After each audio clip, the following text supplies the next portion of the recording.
2048 കടക്കുകയാണ്.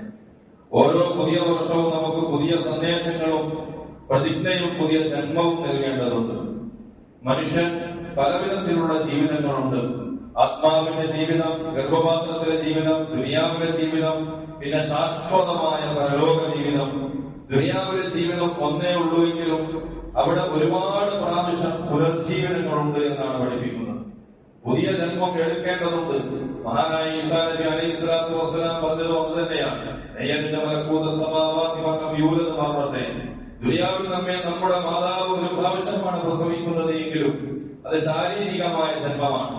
എന്നാൽ ഇവിടെ ഉദ്ദേശിക്കുന്നത് ആത്മീയമായ പുതിയ ജന്മത്തെ കുറിച്ചാണ്. പുതിയ ജന്മം ഉണ്ടാകാൻ പല പ്രാവശ്യം മരിക്കണമെന്ന് സൂഫിയാക്കൾ ഓർമ്മപ്പെടുത്തുന്നുണ്ട്. മൂത്തു കബലൻ തമൂത്തു. ഖുലാസത്തുൽ ഹുക്കൂമിൽ മുഹദ്ദിസ് കാമിൽ സൂഫി റാവി അൽ മുഹദ്ദിസ് ഉല്ലാഹി റഹ്മത്തുള്ളാഹി അലൈഹി ആ രംഗം രേഖപ്പെടുത്തിയതായി കാണാം.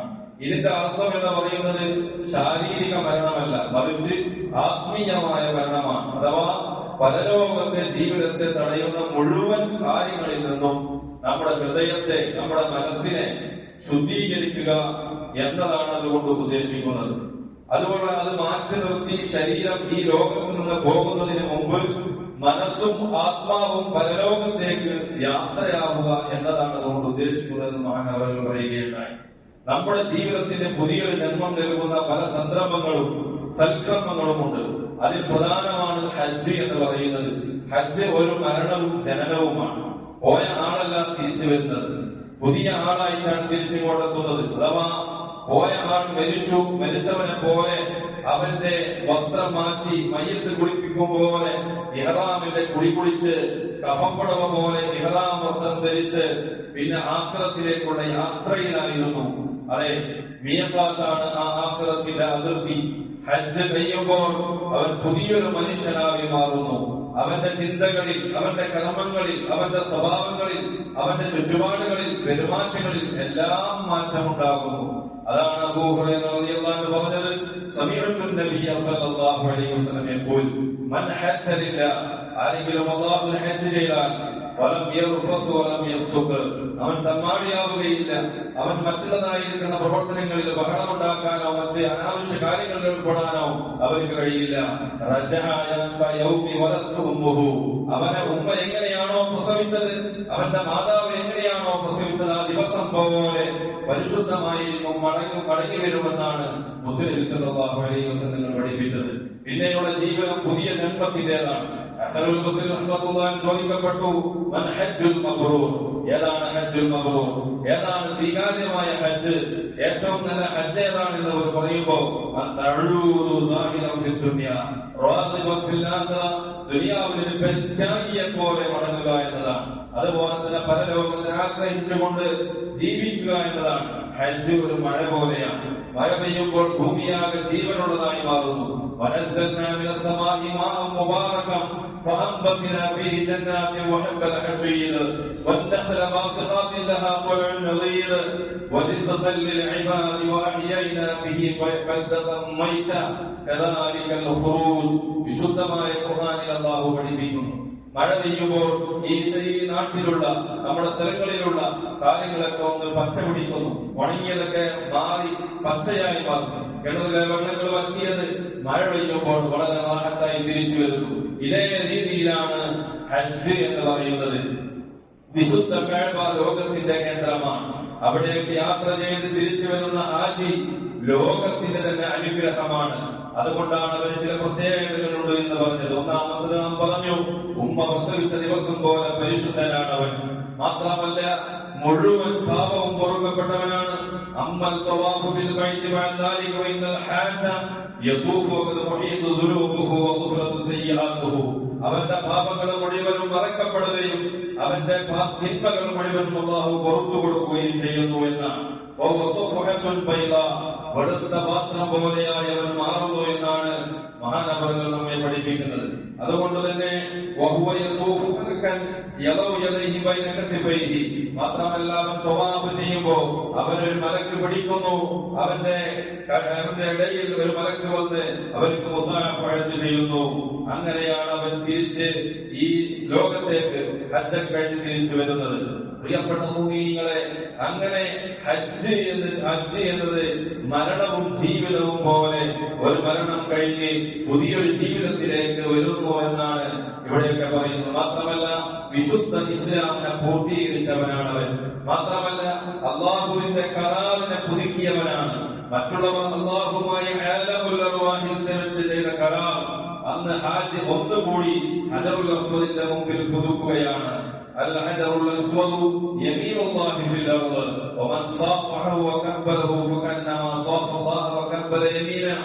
അവിടെ മുസാഫത്ത് ചെയ്യുകയും ആ ഹജറുൽ അസ്വദ് ചുംബിക്കുകയും ചെയ്താൽ അവൻ അള്ളാഹുവിനെ മുസാഫത്ത് ചെയ്തവനെ പോലെയാണ്, അള്ളാഹുവിന് കഴിവെടുത്തവനെ പോലെയാണ്. അതേ അള്ളാഹു സുബ്ഹാനഹു വ തആല അവന്റെ വലതുഭാഗത്തിന് ചുംബിച്ചവനെ പോലെയാണ്. പ്രവാചക തിരുമേനിയുടെ അടുക്കൽ സലാം പറഞ്ഞ സ്വഹാബികളെ പോലെയാണ് അവൻ.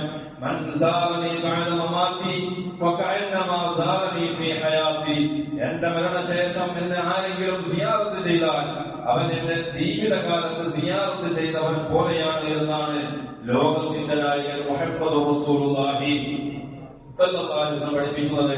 ഇസ്മായിൽ നബി അലൈഹിസ്സലാമിനെ പോലെ, ഇബ്രാഹിം നബി അലൈഹിസ്സലാമിനെ പോലെ, ഹാജറ റളിയല്ലാഹു അൻഹയെ പോലെ ജീവിച്ചു കൊള്ളാം എന്ന് തീരുമാനിച്ചു വന്നവനാണ് യഥാർത്ഥത്തിൽ ഹാജി. ആ ഹജ്ജാണ് ഹജ്ജുൽ മബ്റൂർ എന്ന് പറയുന്നത്. ഇവർ ലോകത്തിന്റെ നാനാ ഭാഗങ്ങളിലേക്കും ഈമാനിന്റെ പ്രകാശവും കഅബയുടെ സന്ദേശവും റസൂലുള്ളാഹി സ്വല്ലല്ലാഹു അലൈഹി വസല്ലമയുടെ ബറക്കത്തുമായി വരുമ്പോ ലോകം പുതിയതാകുന്നു. ഈ കാരണം കൊണ്ടാണ് ഒന്നാമത്തെ മാസം ഏതാണെന്ന് ചിന്തിച്ച സ്വഹാബത്ത് ഒന്നാമത്തെ മാസമായി ഹജ്ജിന് ശേഷമുള്ള മുഹറം മാസത്തെ തെരഞ്ഞെടുക്കപ്പെട്ടത്. മഴയ്ക്ക് ശേഷം ഭൂമി തളിർക്കുന്നത് പോലെ ഹജ്ജിന് ശേഷം ലോകം ഈമാനിലേക്ക് കുതിക്കണം. ഓരോ പുതിയ വർഷവും നമുക്ക് പുതിയ ജന്മം എടുക്കണം. അതിന് ആദ്യമായി നമുക്ക് വേണ്ടത് ഓരോ വർഷവും അവസാനിച്ച് പുതിയ വർഷം തുടങ്ങുന്ന സന്ദർഭത്തിൽ തൗബ ചെയ്യുക എന്നതാണ്. തൗബ പഴയതിനെ ഇല്ലാതെയാക്കി പുതിയൊരു പ്രതിജ്ഞയെടുക്കലാണ്, പുതിയ ജന്മം നിർമ്മിക്കലാണ്. സമയത്തെ കുറിച്ചുള്ള ബോധം, ആയുസ്സിനെ കുറിച്ചുള്ള ചിന്ത നമുക്കുണ്ടാകണം. പറഞ്ഞതാണ് മുഅ്മിനിന്റെ ആയുസ്സിന്റെ അവശേഷിക്കുന്നത് വലിയ വിലപ്പെട്ട സമയമാണ്. അതിലവൻ നഷ്ടപ്പെട്ട പോലതൊക്കെ വീണ്ടെടുക്കണം. അവൻ മരിച്ചതൊക്കെ അവൻ ജീവിച്ച് കാണിച്ചു കൊടുക്കണം. അവന്റെ തിന്മകളൊക്കെ അല്ലാഹു പകരമാക്കി അവർക്ക് ഹസനാത്തുകൾ, നന്മകൾ കൊടുക്കുമെന്നാണ് പറഞ്ഞത്. നഷ്ടപ്പെടുത്തുന്ന ജീവിതത്തെ കുറിച്ചുള്ള ആശങ്ക വേണം. ആശങ്കയുണ്ടായിരുന്നു. അദ്ദേഹം എപ്പോഴും അത് പറയുമായിരുന്നു. എങ്കിലും കഴിഞ്ഞു പോയതിനെ പറ്റി ഖേദിക്കാതെ കിട്ടിയ സന്ദർഭം ഉപയോഗപ്പെടുത്താൻ ശ്രദ്ധിക്കണം. പലപ്പോഴും പറയുമായിരുന്നു, ഇന്നലെ അത് മരിച്ചുപോയി, വല്ലോ ഇന്നത്തെ നാളെ വന്നിരിക്കും, ഇതാ ഇന്നിവിടെ നമുക്ക് വളരെ കൃത്യമായി വന്നിരിക്കുന്നു. നാളെയാണെങ്കിലോ പ്രസവിക്കപ്പെട്ടിട്ടില്ല. അതുകൊണ്ട് ഇന്ന് നമ്മൾ സാലിഹായ സൽക്കർമ്മങ്ങൾ കൊണ്ട് ധന്യമാക്കണം, ഉടലിപ്പിക്കണം എന്നാണ് ബഹുമാനപ്പെട്ട പറയുമായിരുന്നത്. ജീവിതത്തിലെ ഓരോ നിമിഷവും വിലപ്പെട്ടതാണെന്ന് മനസ്സിലാക്കാൻ നമുക്ക് കഴിയണം. മഹാനായ ഇബ്നുൽ ജൗസി റഹ്മത്തുള്ളാഹി അലൈഹി പറയുകയുണ്ടായി, വഅലം അന്നൽ അയ്യാമ തഖ്സുദു സഅഅതി വസഅഅതി തഖ്സുദു അൻഫാസ. ഓരോ നിമിഷങ്ങളും ദിവസങ്ങളും നമുക്ക് സെക്കൻഡുകളാണ്, മണിക്കൂറുകളാണ്. ആ മണിക്കൂറുകളെല്ലാം വളരെ കൃത്യമായി ഉപയോഗപ്പെടുത്തണം. മുൻഗാമികളുടെ ജീവിതം നോക്ക്, അവർ എത്ര അർത്ഥവത്തായ ജീവിതമാണ് ഇവിടെ ജീവിച്ചു പോയത്. മഹാനായ ഇമാം നബവി റഹ്മത്തുള്ളാഹി അലൈഹി വെറും 45 വർഷമാണ് ജീവിച്ചത്. 45ാമത്തെ വയസ്സിൽ മരണപ്പെട്ടു. ഈ ജീവിതത്തിന്റെ ഇടയിൽ മഹാനവകൾ ധരിച്ച യന്ത്രങ്ങൾ പിൻഗാമികൾ എണ്ണി നോക്കിയിട്ടുണ്ട്. ഓരോ ദിവസവും 4 കടലാസുകൾ വീതം അദ്ദേഹം എഴുതി രേഖപ്പെടുത്തിയിരിക്കുന്നു എന്ന് കാണാൻ കഴിയുന്നു. സത്യബുൽ ബഗ്ദാദി റഹ്മത്തുള്ളാഹി അലൈഹി എന്ന മഹാൻ പറയുകയുണ്ടായി, മഹാനായ മുഹമ്മദ് ഇബ്നുൽ ജരീർ അൽ-ഖബരി റഹ്മത്തുള്ളാഹി അലൈഹി പറയുന്നത് കേൾക്കാൻ ഇടവന്നു. എനിക്ക് 83 വയസ്സായി. അതിൽ 40 വർഷം എല്ലാ ദിവസവും 40 പേജ് വീതം രചന നടത്തി. ഏകദേശം 5,84,000 പേജ് അദ്ദേഹം എഴുതി തീർത്തു എന്നാണ്. മഹാനായികൾ പറയുന്നത്, എന്റെ ഈ വിരലുകൾ കൊണ്ട് 2000 വാക്യങ്ങൾ ഞാൻ എഴുതി. എന്റെ കൈ പിടിച്ച് 2 ലക്ഷം പേർ തൗബ ചെയ്തിട്ടുണ്ട്. എന്നിലൂടെ 20,000 യഹൂദികളും നസ്രാനികളും ഇസ്ലാം സ്വീകരിച്ചിട്ടുണ്ട്. മഹാനവറുകൾ ഒരു വസിയത്ത് ചെയ്തിരുന്നു, ഞാൻ മരിച്ചാൽ ഈ വിജ്ഞാന ഗ്രന്ഥങ്ങളിൽ എഴുതാൻ ഉപയോഗിച്ച പേനകൾ കൂട്ടിച്ചേർത്തുകൊണ്ട് അവ വിറകായി ഉപയോഗിച്ചുകൊണ്ട് വെള്ളം ചൂടാക്കി മയ്യത്ത് കുളിപ്പിക്കണമെന്ന് അദ്ദേഹം വസിയത്ത് ചെയ്യുകയുണ്ടായി. ഇങ്ങനെ ജീവിതത്തെ അർത്ഥവത്താക്കി കടന്നുപോയവരാണ് മുൻഗാമികൾ. നമ്മുടെ ജീവിതം എങ്ങനെ അർത്ഥവത്താക്കാമെന്ന് ചിന്തിക്കുകയും കഴിഞ്ഞ വർഷത്തേക്കാൾ കൂടുതൽ നന്മയുള്ളവരായി മുന്നേറാൻ നമുക്ക് കഴിയുകയും വേണം. അല്ലാഹു സുബ്ഹാനഹു വ തആല അതിന്റെ തൗഫീഖ് നൽകി അനുഗ്രഹിക്കുമാറാകട്ടെ. പ്രിയപ്പെട്ട മുഅ്മിനീങ്ങളെ, കേരളത്തെ സംബന്ധിച്ചിടത്തോളം കാലവർഷം ശക്തി പ്രാപിച്ചിരിക്കുകയാണ്. കാലാവസ്ഥ നിരീക്ഷണ കേന്ദ്രങ്ങൾ അതിതീവ്രമായ മഴയുടെ സാധ്യതകൾ അഭിപ്രായപ്പെട്ടുകൊണ്ടിരിക്കുന്ന സമയം. മലയാള കലണ്ടർ പ്രകാരം ഇപ്പോൾ ഇടവമാസമാണ്. ഇടവപ്പാതി എന്നൊരു ചൊല്ല് തന്നെയുണ്ട് മലയാളത്തിൽ. ഇടവപ്പകുതിയോട് മഴ ശക്തമാകും, അതാണ് ഇടവപ്പാതി എന്ന് പറയുന്നത്. മഴ ശക്തമാകുന്നതോടെ തണുത്ത കാലാവസ്ഥയും വെള്ളക്കെട്ടുകൾ രൂപപ്പെടും. ഓണകളിലെ മാലിന്യങ്ങൾ പുറത്തു വരുന്നു. കൊതുകും മറ്റു പകർച്ചവ്യാധികളും വ്യാപകമാകും. രോഗങ്ങൾ പരക്കുന്ന സാഹചര്യം ഉണ്ടാകും. ഇത്തരം സാഹചര്യങ്ങളിൽ നാം സ്വീകരിക്കേണ്ട മുൻകരുതലുകളെ സംബന്ധിച്ച് പഞ്ചായത്ത്, മുനിസിപ്പൽ അധികൃതർ നമ്മെ ഉണർത്താറുണ്ട്. അതെല്ലാം നമുക്കറിയുന്ന കാര്യങ്ങളാണ്. ഒന്നാമതായി ശാരീരിക ശുചിത്വം പാലിക്കണമെന്നതാണ്. രണ്ടാമതായി വീടും പരിസരങ്ങളും എപ്പോഴും വൃത്തിയായി സൂക്ഷിക്കണം. 3, മാലിന്യങ്ങൾ നീക്കം ചെയ്യാൻ നാം ശ്രദ്ധിക്കണം. അതുവഴി രോഗപകർച്ചയെ തടയാൻ നമുക്ക് സാധിക്കുന്നു. അതുപോലെ കൊറോണ കാലഘട്ടം മുതൽ നാം ഇത് വ്യാപകമായി കേൾക്കുന്ന സംഭവങ്ങളാണ്. നമ്മെ സംബന്ധിച്ചിടത്തോളം ഇതെല്ലാം ആരോഗ്യ സംരക്ഷണത്തിന്റെ ഭാഗമായതോടൊപ്പം തന്നെ അതെല്ലാം നിത്യജീവിതത്തിൽ കൊണ്ടു നടക്കേണ്ട മതകാര്യങ്ങളാണ് എന്നതാണ് ഏറ്റവും വലിയ പ്രത്യേകത. ലോകത്ത് വൃത്തിക്കും ശുചിത്വത്തിനും ഇത്രയേറെ പ്രാധാന്യം നൽകിയ മറ്റൊരു മതമുണ്ടോ? ഒരിക്കലും തന്നെയില്ല. ആദ്യം അവതരിച്ച ഖുർആൻ ആയത്ത് ആണെങ്കിൽ രണ്ടാമത് അവതരിച്ച ആയത്ത് സൂറത്ത് യാ അയ്യുഹൽ മുദ്ദഫിർ ഖും ഫഅൻദിർ വറബ്ബക ഫകബ്ബിർ വസിയാബക ഫതഹിർ എന്ന ആയത്തുകളാണ്. വസ്ത്രത്തെ അഴിക്കിൽ നിന്നും പരിശുദ്ധമാക്കണമെന്ന് മുത്തനബിയോട് അല്ലാഹു സുബ്ഹാനഹു വ തആല പറയുന്ന സന്ദർഭം.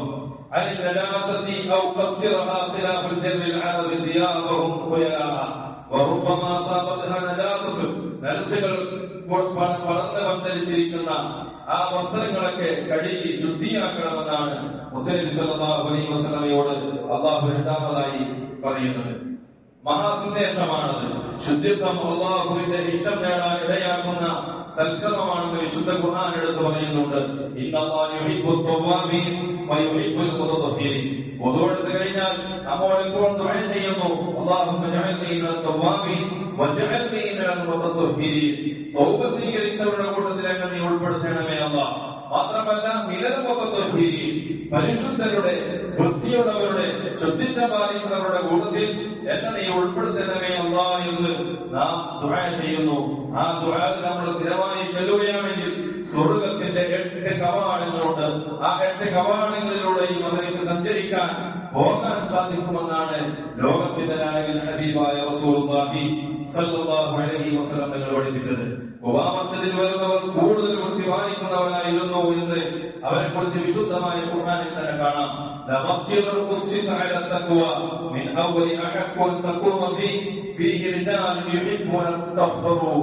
പരിശുദ്ധരായ പരിശുദ്ധിയെ ഇഷ്ടപ്പെടുന്ന ചില ആളുകൾ ആ പള്ളിയിൽ അവർ വരുമായിരുന്നു എന്ന് വിശുദ്ധമായ ഖുർആനിൽ അല്ലാഹു പറയുന്നു. വല്ലാഹു യുഹിബ്ബുൽ മുതഹ്ഹിരീൻ. മാത്രമല്ല പരിശുദ്ധരെ, വൃത്തിയുള്ളവരെ, ശുചിത്വം പാലിക്കുന്നവരെ അല്ലാഹുവിന് വലിയ ഇഷ്ടമാണ്. ഇന്നല്ലാഹ ജമാലുൻ യുഹിബ്ബുൽ ജമാല. അല്ലാഹു ഭംഗിയെ ഇഷ്ടപ്പെടുന്നവനാണ്, അതുപോലെ അല്ലാഹു ഭംഗിയുള്ളവനുമാണ്. അതുകൊണ്ട് തന്നെ സത്യവിശ്വാസിയായ ഒരാൾ ഏത് സാഹചര്യത്തിലും ശരീരം വൃത്തിയായി സൂക്ഷിക്കണമെന്ന് ദീനുൽ ഇസ്ലാം നിർദ്ദേശിക്കുന്നു. മുഅ്മിനീങ്ങളെ ആ വിഭാഗത്തിൽ നാം ഉൾപ്പെടണം. വുദൂഉം കുളിയും പുറത്താക്കിയ ഏക മതം അത് ഇസ്ലാം മാത്രമാണ്. വുദൂഇലൂടെ ദേഹങ്ങൾക്കിടയിലെ അഴുക്ക് 5 നേരം നീക്കപ്പെടുന്നു. ബ്രഷ് ചെയ്യുക വഴി വായയും ആന്തരികവും ശുദ്ധിയാവുന്നു. വുദൂഇൽ മൂക്കിന്റെ ഉള്ളു വരെ ശുദ്ധിയാക്കപ്പെടുന്നു.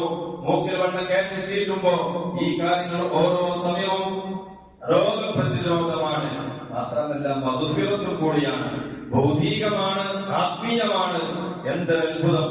ഹബീബായ മുഹമ്മദ് റസൂലുള്ളാഹി പറയുന്നു, മൻ തവദ്ദഅ, ആരെങ്കിലും വുദു എടുത്താൽ ഫഅഹ്സനൽ വുദുഅ, വുദുവിനെ നന്നായി ചെയ്ത് കുറച്ചൊന്ന് കയറ്റി കഴുകി അങ്ങനെ ചെയ്തു കഴിഞ്ഞാൽ ഖറജൽ ഖുത്വായാഹു മിൻ ജസദി, അവന്റെ ശരീരത്തിൽ നമ്മുടെ പാപങ്ങൾ പുറത്തു പോകുന്നു. ഹത്താ തഖുറു മിൻ തഹ്തി അദ്ഫാരിഹി, അവന്റെ നഖത്തിന്റെ ചുവട്ടിലുള്ള പാപങ്ങൾ പോലെ അഴുക്കുകൾ നീങ്ങിയപ്പോൾ പുറപ്പെടുന്നത് പോലെ അവന്റെ അഴുക്കുകൾ അല്ലാഹു പുറത്തു തരുന്നു.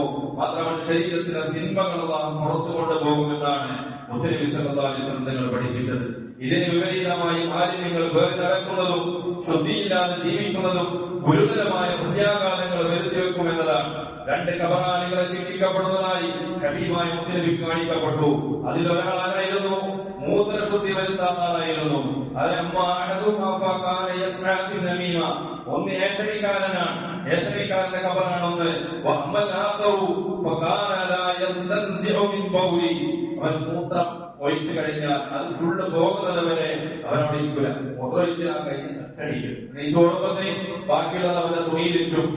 അങ്ങനെ ശുചിത്വം പാലിക്കേണ്ട കാര്യങ്ങൾ അവൻ ശ്രദ്ധിക്കാതിരുന്നപ്പോ ആ കബറാളികളെ ശിക്ഷിക്കപ്പെടുന്നുണ്ട് എന്ന് മുത്തനബി സല്ലല്ലാഹു അലൈഹി വസല്ലം പഠിപ്പിച്ചു. ഇന്ന് ഈ കാലത്തിന് വലിയ അലംഭാവം പോയിട്ടുണ്ട്. നിന്ന് മുദ്രയിക്കുന്നവർ വളരെ സൂക്ഷിക്കേണ്ട വിഷയമാണ്. മുത്തനബി സല്ലല്ലാഹു അലൈഹി വസല്ലം പഠിപ്പിച്ചു. കാരണം എന്താണ്? ശാസ്ത്രം പറയുന്നു, നിന്ന് മൂത്രയിക്കുന്നവരുടെ മൂത്രം മുഴുവനായി പുറത്തു പോകുകയില്ല. അതുകൊണ്ട് ഒരു സൈസ് അണുക്കൾ അവന്റെ ആ ശരീര ആ സ്ഥലത്തുണ്ടാവുകയും അതുകൊണ്ട് വലിയ ക്യാൻസർ പോലുള്ള രോഗങ്ങൾ വരെ വരാനുള്ള കാരണമുണ്ട് എന്ന് ശാസ്ത്രം ഇപ്പോൾ കണ്ടുപിടിക്കുമ്പോ മുത്തനബി 1400 വർഷങ്ങൾക്ക് മുമ്പ് പറഞ്ഞതാണ്. അതുകൊണ്ട് തന്നെ മുഅ്മിനീങ്ങളെ ആ സമയങ്ങളിലൊക്കെ നാം ശുചിത്വം പാലിക്കാൻ നാം ശ്രദ്ധിക്കണം. അതുപോലെ ഇസ്ലാമിന്റെ ഭക്ഷണ മര്യാദകൾ പരിശോധിച്ചാൽ അവിടെയെല്ലാം ശുചിത്വം മുൻപന്തിയിൽ കിടങ്ങി നിൽക്കുന്നുണ്ട്. അതേ ഭക്ഷണം കഴിക്കുന്നതിന് മുമ്പ് ഇരുകൈകൾ കഴുകണമെന്നതും, പക്ഷേ നമുക്ക് കൈകൾ സോപ്പിട്ട് കഴുകാതെ കൊറോണ കാലം വന്നപ്പോഴാണ് കൈകളൊക്കെ ഒന്ന് സോപ്പിട്ട് കഴുകാനുള്ള സാഹചര്യം നമുക്ക് വന്നത്. അപ്പോഴാണ് നമ്മൾ സോപ്പിട്ട് കഴുകി. പക്ഷേ ഇതെല്ലാം അല്ലാഹു സുബ്ഹാനഹു വ തആല അവന്റെ റസൂൽ സ്വല്ലല്ലാഹു അലൈഹി വസല്ലമയിലൂടെ നമുക്ക് പഠിപ്പിച്ചിരുന്ന ശുചിത്വ മര്യാദകളാണ്. അതുകൊണ്ട് പ്രിയപ്പെട്ട മുഅ്മിനീങ്ങളെ, ശുചിത്വം പാലിക്കാൻ ഞാനും നിങ്ങളും ശ്രദ്ധിക്കേണ്ടതുണ്ട്. അത് ഭക്ഷണം കഴിക്കുമ്പോഴായാലും ഭക്ഷണം കഴിച്ച ശേഷമായാലും വെള്ളത്തിൽ ഊതി കുടിക്കാൻ പാടില്ല. കഴിക്കുന്ന സൂപ്പർ ടേബിൾ വൃത്തിയാക്കണം എന്നതാണ്. ചില ആളുകൾ ചെയ്യും, ഭക്ഷണം കഴിച്ചാൽ അത്തരം ഈച്ചകളൊക്കെ ഇങ്ങനെ പറഞ്ഞ് അങ്ങോട്ട് തുടങ്ങാൻ നോക്കും. ശുചിത്വമില്ലാത്തൊരവസ്ഥ, അതിലൂടെ രോഗാണുക്കൾ ഉണ്ടാവുന്ന രോഗം പടർന്നുകൊണ്ടിരിക്കുകയും ചെയ്യുന്നു. അല്ലാഹു കാത്തുരക്ഷിക്കുമാറാകട്ടെ. ഹബീബായ മുത്തനബി സല്ലല്ലാഹു അലൈഹി വസല്ലം തങ്ങൾ പഠിപ്പിച്ച നിർദ്ദേശങ്ങൾ 6-ാം നൂറ്റാണ്ടിൽ ലോകത്തെ പഠിപ്പിച്ചതാണ് എന്ന് നാം പ്രത്യേകം ഓർക്കേണ്ടതുണ്ട്. അപ്രകാരം തന്നെ വീടും പരിസരങ്ങളും വൃത്തിയായി സൂക്ഷിക്കണം. അത് മതപരമായ ബാധ്യതയാണ്. ഹബീബായ ലോകത്തിന്റെ നായകൻ നബിയുനാ റസൂലുള്ളാഹി സ്വല്ലല്ലാഹു അലൈഹി വസല്ലം തങ്ങൾ പഠിപ്പിച്ചിട്ടുണ്ട്. പള്ളിയും പരിസരവും അഴിച്ചുവാരി വൃത്തിയാക്കിയിരുന്ന വ്യക്തിയുടെ ചരിത്രം അവർ മരിച്ചപ്പോൾ ഹബീബായ നബി സല്ലല്ലാഹു അലൈഹി വസല്ലം തങ്ങൾ ഖബറിലെത്തി നിസ്കരിച്ചു എന്നാണ്. ശേഷം മയ്യത്തിനോട് സംസാരിച്ചപ്പോൾ ഖബറിൽ ഏറ്റവും ഉപകരിച്ചത് പള്ളി ശുദ്ധീകരിച്ചതായിരുന്നു എന്ന് അദ്ദേഹം മറുപടി പറഞ്ഞു എന്ന് ലോകത്തിന്റെ നായകൻ മുഹമ്മദ് റസൂലുള്ളാഹി സ്വല്ലല്ലാഹു അലൈഹി വസല്ലം തങ്ങൾ പഠിപ്പിച്ചു. വളരെ പ്രധാനപ്പെട്ട മറ്റൊരു കൂടി ജനങ്ങൾ ഒരുമിച്ച് കൂടുന്ന സ്ഥലങ്ങൾ മലിനപ്പെടുത്തുന്നത് ശാപാപാകമാണെന്ന ഹദീസിൽ തന്നെ വന്നിട്ടുണ്ട്. ജനങ്ങൾ ഒത്തുചേരുന്ന കവലകൾ, വെയിറ്റിംഗ് ഷെഡുകൾ, ബസ് സ്റ്റോപ്പ്, ബസ് സ്റ്റാൻഡ് തുടങ്ങിയ പൊതു ഇടങ്ങൾ മലിനപ്പെടുത്തുന്നത്, മാലിന്യങ്ങൾ വലിച്ചെറിയുന്നത് കടുത്ത തെറ്റാണ്. ജനം കൂടുന്ന സ്ഥലങ്ങളിലെ മലമൂത്ര വിസർജനം ശാപത്തിന് കാരണമാക്കുമെന്ന് വിശുദ്ധമായ ഹദീസിൽ ഹബീബായ റസൂലുള്ളാഹി സ്വല്ലല്ലാഹു അലൈഹി വസല്ലം പഠിപ്പിച്ചിട്ടുണ്ട്. വഴിയിൽ നിന്ന് പ്രയാസം നീക്കുക എന്നത് വലിയ പ്രതിഫലമാണ്. അൽ ഈമാൻ ബിദ്ഉൻ വസബഊന ശുഅബ, ഈമാൻ എന്ന് പറയുന്നത് 70 ശാഖകളാണ്. വഅഫ്ദലുഹാ ഖൗലു ലാ ഇലാഹ ഇല്ലല്ലാഹ്, അതിൽ ഏറ്റവും ശ്രേഷ്ഠമായത് ലാ ഇലാഹ ഇല്ലല്ലാഹ് എന്ന കലിമത്ത് തൗഹീദാണ്. കഴിഞ്ഞ ദിവസം വാട്സ്ആപ്പിന്റെ വീഡിയോകളിൽ കണ്ടു, അശ്ഹദു അൻ ലാ ഇലാഹ ഇല്ലല്ലാഹ് വഅശ്ഹദു അന്ന മുഹമ്മദർ റസൂലുള്ളാഹ്. എന്തൊരു സുന്ദരമായ മരണം.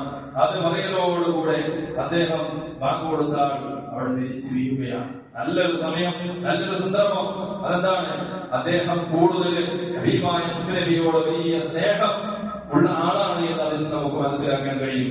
പ്രിയപ്പെട്ട മുഅ്മിനീങ്ങളെ, അത്തരം നല്ല മരണങ്ങൾ ലഭിക്കാൻ നാമും ശ്രദ്ധിക്കണം. അല്ലാഹു സുബ്ഹാനഹു വ തആല അതിനുള്ള തൗഫീഖ് നൽകുമാറാകട്ടെ. ഈമാനിന്റെ ഏറ്റവും താഴ്ന്ന പടി എന്ന് പറയുന്നത് ഇമാത്തത്തുൽ അദാ അനിൽ ത്വരീഖ്, വഴിയിലുള്ള പ്രയാസങ്ങൾ നീക്കം ചെയ്യലാണ്.